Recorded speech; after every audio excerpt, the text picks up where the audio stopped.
મારું નામ છે બદરુદ્દીન મગરલાલ ખોજા.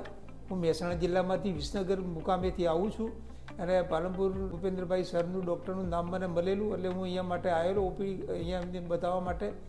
અને એ પહેલાં મને મારો પગ આખો બિલકુલ રોંગ ચાલતો હતો અને મને ચાલવા બહુ તકલીફ પડતી હતી. હું ચાલી નહોતો શકતો, બેસવામાં બી મને તકલીફ પડતી હતી, ઊભા થવામાં પણ મને તકલીફ પડતી હતી.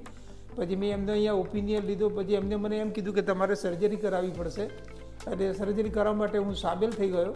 પછી અહીંયા હોસ્પિટલમાં એડમિટ થયો અને ઓપરેશન રોબોટિક પદ્ધતિથી કરવામાં આવ્યું. સર્જરી કર્યા પછી મને 100% રિઝલ્ટ છે અને ભૂપેન્દ્ર સર જાતે એમને પોતે બી એમની રાબરી હેઠળ એમને કામ કર્યું છે અને બહુ સારું ઓપરેશન થઈ ગયું મારું. અને હું અત્યારે બિલકુલ રિલેક્સ ચાલી શકું છું, કોઈ પણ જાતની મને તકલીફ નથી. અને બહુ સારું અપ ટુ ડેટ મને એમના રિસ્પોન્સ મળે છે હોસ્પિટલમાંથી. એમની ટ્રીટમેન્ટ પણ સારી છે અને મને બહુ ખુશી અને આનંદ થયો છે. અને અત્યારે હાલ હું મારું જાતે બધું વર્કિંગ કરી પણ શકું છું, ચાલી પણ શકું છું, સાયકલ પણ ચલાવી શકું છું, એક્ટિવા પણ ચલાવી શકું છું. અને અહીંયાથી સ્ટાફનો પણ મને બહુ સારો રિસ્પોન્સ મળ્યો છે. તે બદલ હોસ્પિટલનો ખૂબ ખૂબ આભાર, અભિનંદન પાઠવું છું.